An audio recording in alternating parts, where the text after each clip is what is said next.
what can we give the listeners, maybe like 2 or 3 tips like that they can start today in overcoming shame and sexual anxiety?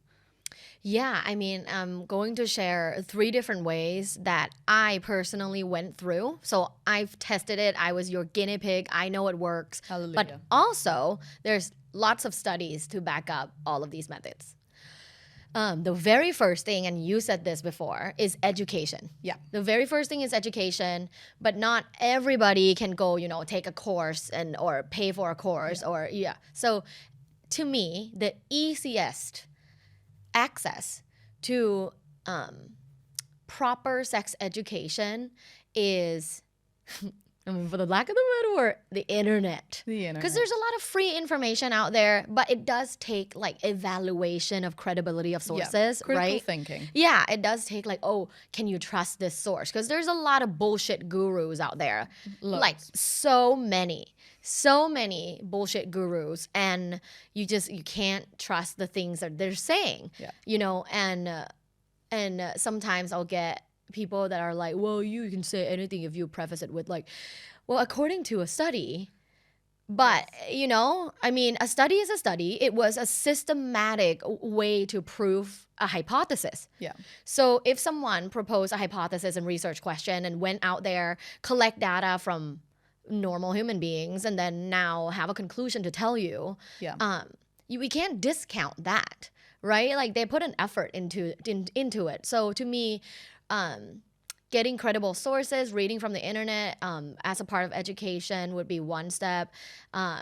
In terms of education, if you are able to buy a book, one of my favorite books of all time is Come As You Are by Emily Nagoski. A moment for that book, please. Yes. Changed my life. Changed my life. So necessary. That is required reading. Thank you. And Emily is on this podcast, Luvbites by Dr. Tara, so definitely listen to that episode.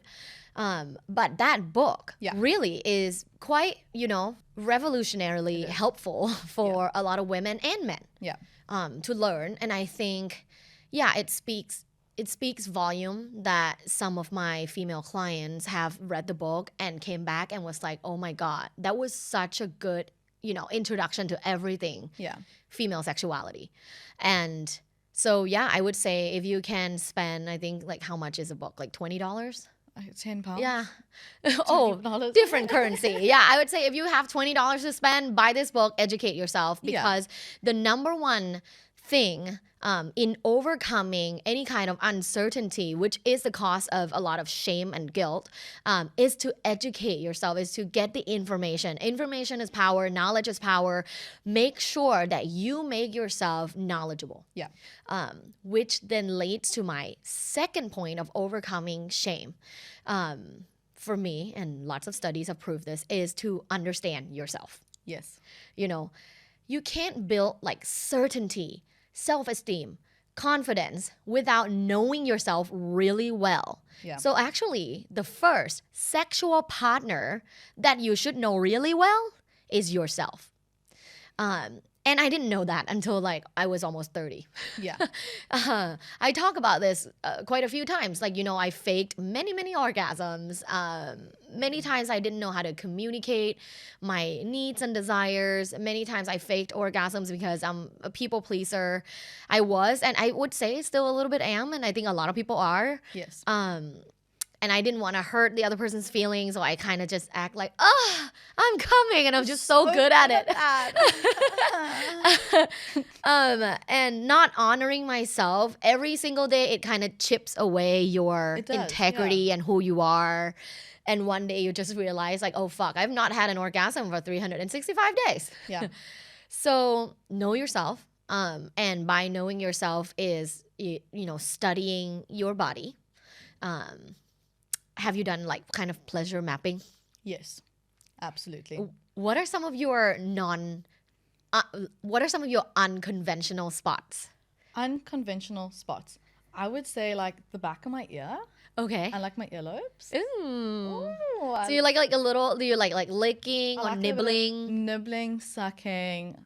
I can you fuck on. with that. Yeah. Ooh. And my toes. I would say that's like super unconventional, but I mean, for a lot of people that can be like don't touch my feet type of thing. But like when they're sucking your toes and like making eye contact with you, It's hot, right? it's hard. Yeah. Okay. And there's no shame in that because, No. you know, we think that these are unconventional to us, and that's only because no one's talking about it. Right. But if everyone honestly wrote a little survey down and the whole world, you'd actually find out that you're pretty normal in the majority. And I don't mean normal as in like you're strange if you don't fit there. Everyone's normal. Just Everything's as normal. just as more like, I mean, majority. Yeah. There's loads of people that like these things but are too embarrassed to say that they do, and they can even be your friend who might shame you for saying, I love my toes being sucked, like they did it last night. And they're going to be like, but it's just because it's their internal shame that's making them shame you. But they actually like it too. Do you know what I mean? You know, in that situation, I like to say it sounds like an issue, not an ish-me. Exactly, yeah. Yeah. You know, in my opinion, shaming people never really serves anyone to begin with, including shaming the current shamers. Yeah. And this is quite controversial because I have quite a few people ask me like, Tara, why do you try to teach these people who are, you know, on the fringes or like people that shame other people? Why do you even give them a chance? Yeah. Right? Like, fuck them. But I think in a society where there's a lot of fuck them, it's just creating more and more divisions. So I'm trying to use humor and sex, two things that everybody likes, to bring people together and to show the similarities that we all have. And you just pinpoint, like, maybe your friend likes toes sucked too. Yeah. And they didn't have the courage to talk about it and therefore shame other people. So I think the problem is that we've lived in thousands of years of lack of sex education, lack of proper information about sexuality, because, you know, like a lot of organizations will give you scare tactics. Like, if you do this, then you're this. Like, easy example, a lot of men think being pegged means that they're gay. And I'm like, okay, first off, gay is not a bad word. Like, bad word. But also, like, you know, your butthole is neutral. Yes. Like, it's a sexual orientation. It's a body part. Yes. Yeah. Anyways. Let's just get that out there. Yeah, back to the second step was to know yourself really well and pleasure mapping. And you were saying that your earlobes and your toes. And my toes. And you were saying that a lot of people actually like feet. And I did like a little campaign for one of the feet company before. Not showing my feet specifically, but like advertising. So I learned that like 1 in 7 people have a foot fetish. Yeah. So I'm like, okay, so it is a common thing. It is common. Yeah, I would say so. And I feel like 1 in 7 isn't even like, we could get closer to more accurate answer if people were honest. I feel like probably more common than getting an iced coffee in Italy. Yeah. I was in Italy and every time I order an iced coffee, they look at me like I've committed a crime. Yeah, or tea. They won't serve you tea there. They're like, peasants, iced coffee. Yeah. But yeah, so trying to think so pleasure mapping, when I started the process, which actually, to encourage all of you to try, I actually tried it not too long ago. So it's never too late. If you're listening and you're like, I'm 42, I don't need pleasure mapping, like you do, so you can start now. Never too late. Right, it's never too late. But I realized like what feels really good for me, and I wouldn't say this is unconventional, but people probably don't talk about it too much, is like getting kissed in the inner thighs. Yeah. And the nipple. It's a good part of like foreplay, but also all play. Like anytime you can kind of go there and start licking and sucking, and it feels really good. Yeah. But, you know, growing up, in my like teenage years, I also really liked the back of my ears and the back of my neck. Yeah. Like played with.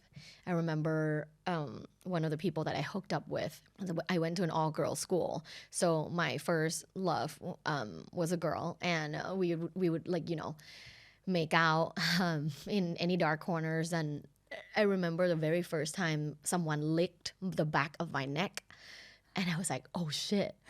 And I got super wet. Yeah. Because, you know, when you're a teenager, you get super wet all the time. Yeah. And I got super wet, and I was like, oh my God, what is that? Yeah.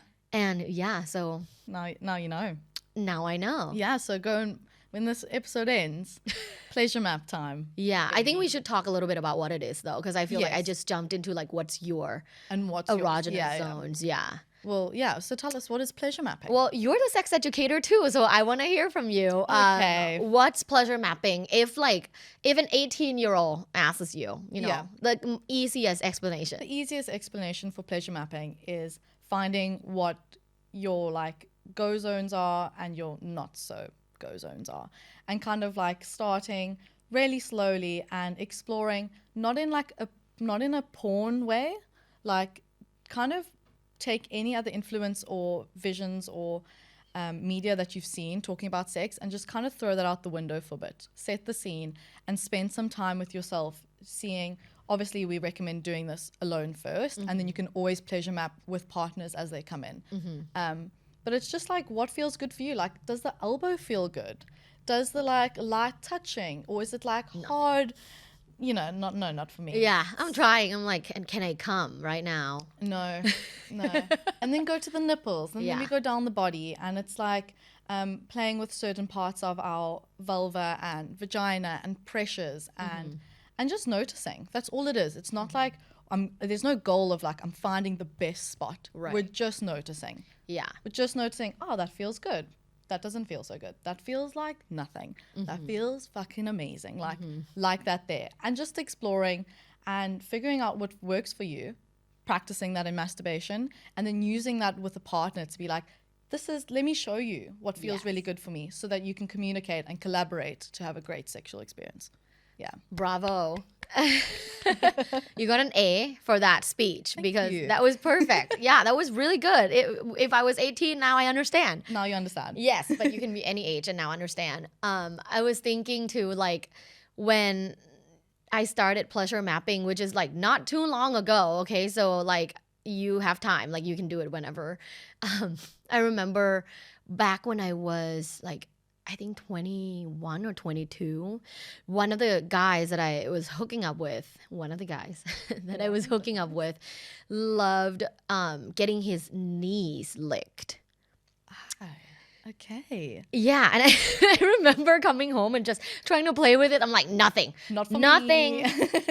Nothing. Yeah. You know? But I'm almost jealous. Like, yeah, you've got more pleasure spots than me. How yeah. fair? You're God's exactly. favorite. So if you have any part of your body that you feel like is quite a turn on, or it feels really good for you, that is unconventional, know that it's like very normal. Like people have one or two that is kind of not the go-to, right?